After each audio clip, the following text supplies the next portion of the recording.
हा नाल्याला जी संरक्षण भिंत बांधली ती लोकवस्ती आहे त्या बाजूला बांधायला पाहिजेत की अपोजिट साईडला बांधायला पाहिजेत? आणि स्थानिक लोकप्रतिनिधींनी मागणी केल्यामुळे या पूर संरक्षण भिंतीचं काम जिल्हा नियोजन समितीमधून घेण्यात आलं होतं.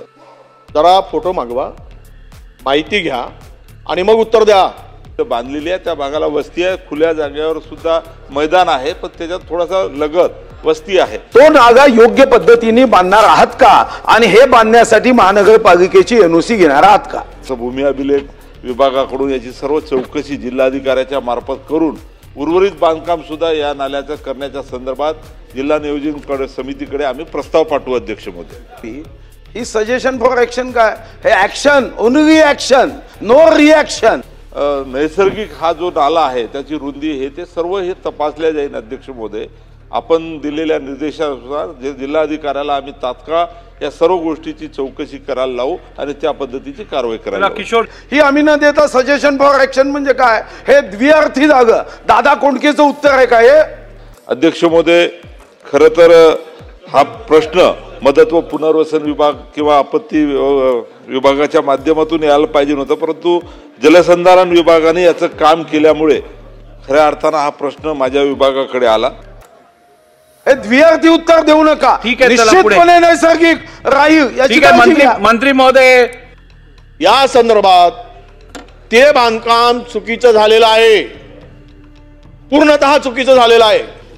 या भिंतीचं चुकीच्या ठिकाणी बांधकाम झालेलं आहे आणि शाखा अभियंता किंवा ज्या इंजिनियरनी हे बांधकाम केलेलं आहे त्याबद्दल स्पेसिफिक प्रश्न या ठिकाणी विचारलेला आहे. चुकीचं बांधकाम, चुकीची साईट आणि फुकटचा खर्च करणाऱ्यावर कारवाई करणार आहात का, हा खरा प्रश्न आहे. माननीय सदस्य वडेट्टीवार साहेबांनी आता सांगितलं की चुकीच्या ठिकाणी बांधलेली आहे, असं नाही आहे. गुगल मॅपचं या ठिकाणी लोकेशन अध्यक्ष महोदय माझ्याजवळ आहे. नंबर 2, या प्रकरणात फौजदारी गुन्हे दाखल करावे असे शिक्षण आयुक्तांनी निर्देश दिले होते, त्याच्यावर कारवाई झाली आहे का? बनावट शालार्थ प्रणाली लॉगिंग आयडीचा वापर करून या ठिकाणी काही चुकीचे प्रकार झालेले आहेत, ही वस्तुस्थिती आहे. शिक्षकेतर कर्मचारी, लिपिक या दरम्यान या सगळ्यांची तपासणी आपण करणार आहोत का? पोलीस विभागाच्या विशेष तपासणी पथकाच्या माध्यमातून SIT पथक स्थापन करून तपास त्या ठिकाणी केला जातो आहे. आणि जे दोषी असतील, अधिकारी असतील, शाळा संचालक असतील, रिटायर्ड अधिकारी असतील, त्या सगळ्यांवर आपण ही कारवाई करणार आहोत का? आणि या चौकशीमध्ये जे कोण समोर येतील त्या सर्वांवर कायद्याप्रमाणे कारवाई त्या ठिकाणी निश्चितपणे केली जाईल. जस्ट मंत्री महोदयांनी सांगितलं जे दोषी आहेत ते, याच्यात एकही एज्युकेशन ऑफिसरचं हे नाहीये.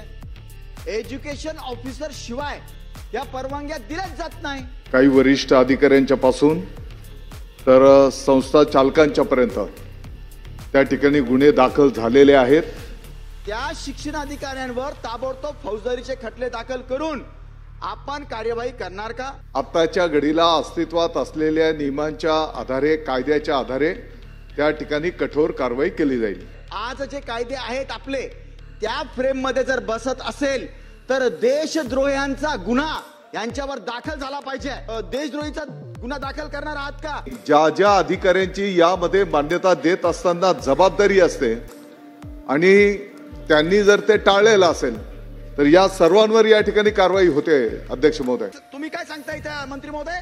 सहसंचालकांमार्फत चौकशी करतोय किंवा त्या संचालकांना, अरे हेच दोषी आहेत ना, हे सामील झाल्याशिवाय हे होऊच कसं काय शकतं? म्हणून तुमच्या डिपार्टमेंटच्या एकाही व्यक्तीला तुम्ही ही चौकशी देऊ नका. दुसऱ्या खात्यामध्ये निपुण तुम्ही IAS अधिकारी, सचिव नाही, मी तर म्हणतो चीफ सेक्रेटरी साहेबांच्या अध्यक्षतेखाली या सगळ्यांची चौकशी 3 ते 6 महिन्याच्या आत आपण पूर्ण करणार का? की यामध्ये साधारणतः आतापर्यंत 17 ते 18 लोकांवर, 19 लोकांवर त्या ठिकाणी गुन्हे दाखल झालेले आणि कारवाई त्या ठिकाणी केली गेलेली आहे.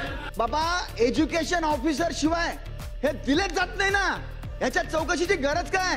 आपण सन्माननीय मंत्री महोदय, आपण त्या खात्याचे मंत्री असल्यापासून चांगलं काम करतायत, आमचा अजून तुमच्यावर दृढ विश्वास होऊ द्या. एज्युकेशन ऑफिसर शिवाय हे होऊ शकतं का? मला आज तुम्ही कृपया सन्माननीय मंत्री महोदय उत्तर द्यावा. जिथे जिथे असं घोटाळा झालेला असेल त्याची चौकशी केली जाईल आणि त्याच्यावर कठोर कारवाई केली जाईल. सहसंचालक तुम्ही सांगतायत त्यांच्या तुम्ही नेमले तेच दोषी आहे याच्यामध्ये. त्यांच्या सगळ्यांच्या तुम्ही बाहेर काढून IAS अधिकारी किमान ACS असलेले अधिकाऱ्यांच्या मार्फत ही चौकशी आपण करणार का? आणि एज्युकेशन ऑफिसरवर ताबडतोब आज आपण कृपया हे करावं, हाऊसमध्ये डिक्लेअर करावं की त्यांच्यावर सुद्धा तुम्ही फौजदारीचे गुन्हे दाखल करणार म्हणून. शिक्षण हे पवित्र क्षेत्र आहे आणि या क्षेत्राला बदनाम करण्याचं काम कोण करत असेल तर त्याच्यावर कठोर कारवाई त्या ठिकाणी केली जाईल. ह्या सगळ्या अधिकाऱ्याला किती दिवसात आपण अटक करणार? दुसरं, ह्या ज्या संस्था चालकांनी जे घोटाळे केलेले आहेत, 10 वर्षापासून जे पगार उचलतात, हे किती संस्थांवरती कारवाई करणार, किती संस्थांवरती प्रशासक नेमणार? अध्यक्ष महोदय, मंत्री महोदयांनी सांगायला पाहिजे. अध्यक्ष महोदय, मी आधीच उत्तर देताना सांगितले की साधारणतः 19 लोकांवर कारवाई करण्यात आलेली आहे. हे काय दादा कोंडकेचं उत्तर आहे का? हे द्विअर्थी आहे का? असा सवाल करत माजी मंत्री आणि भारतीय जनता पक्षाचे ज्येष्ठ आमदार सुधीर मुनगंटीवार भर सभागृहात मंत्री संजय राठोड यांच्यावर भडकले. भाजप आमदार सुधीर मुनगंटीवार यांनी मतदारसंघातील नाला रुंदीकरणाच्या मुद्द्यावरून विचारलेल्या प्रश्नांना व्यवस्थित उत्तर दिलं नाही म्हणून जलसंधारण मंत्री संजय राठोड यांना चांगलंच सुनावलं. मुनगंटीवार यांनी विधानसभा अध्यक्ष राहुल नार्वेकर यांच्याकडे नाराजी देखील व्यक्त केली. यावर अध्यक्षांनी देखील मंत्री राठोड यांना अपेक्षित उत्तर देण्याच्या सूचना केल्या आणि त्यावरूनच सुधीर मुनगंटीवार आणि संजय राठोड यांच्यामध्ये खडाजंगी बघायला मिळाली. त्यानंतर नागपूर जिल्ह्यात शालार्थ प्रणालीत बनावट शिक्षक आणि शिक्षकेतर कर्मचाऱ्यांची नावे समाविष्ट करून कोट्यावधी रुपयांचा गैरव्यवहार झाल्याच्या प्रकरणाचे पडसाद देखील मंगळवारी विधानसभेत उमटले. हे प्रकरण केवळ नागपूर जिल्ह्यापुरते मर्यादित नसून इतर जिल्ह्यातही फोफावले असल्याची शक्यता विधानसभेतील अनेक आमदारांनी सभागृहात व्यक्त केली. या प्रकरणी आता राज्यव्यापी SIT स्थापन करण्याची घोषणा शिक्षण मंत्री दादा भुसे यांनी मंगळवारी केली. सभागृहामध्ये दादा भुसे यांना भाजप आमदारांनी प्रशांत बंब यांनी चांगलंच वेटीवर धरलं होतं. त्यानंतर दादा भुसे यांनी SITची स्थापना करण्याची घोषणा केली आहे. मात्र एकंदरीत या सर्व प्रकरणामध्ये भाजपचे आमदार शिंदेंच्या मंत्र्यांवर तुटून पडल्याचं दृश्य विधानसभेमध्ये बघायला मिळालं. तर शिंदेंच्या मंत्र्यांना बऱ्याच वेळेस व्यवस्थित उत्तरं देता आली नाही असं देखील निदर्शनास आलं आणि त्यामुळं भाजपचे आमदार प्रचंड संतापलेले बघायला मिळाले. प्रसंगी अध्यक्षांना देखील मध्यस्थी करावी लागली. यावर तुम्हाला काय वाटतंय? तुमचं मत कमेंट बॉक्समध्ये लिहायला विसरू नका. व्हिडिओ आवडला असेल तर जास्तीत जास्त शेअर करा. मराठी मंडळीवर नवीन असाल तर सबस्क्राईब करायला अजिबात विसरू नका. धन्यवाद.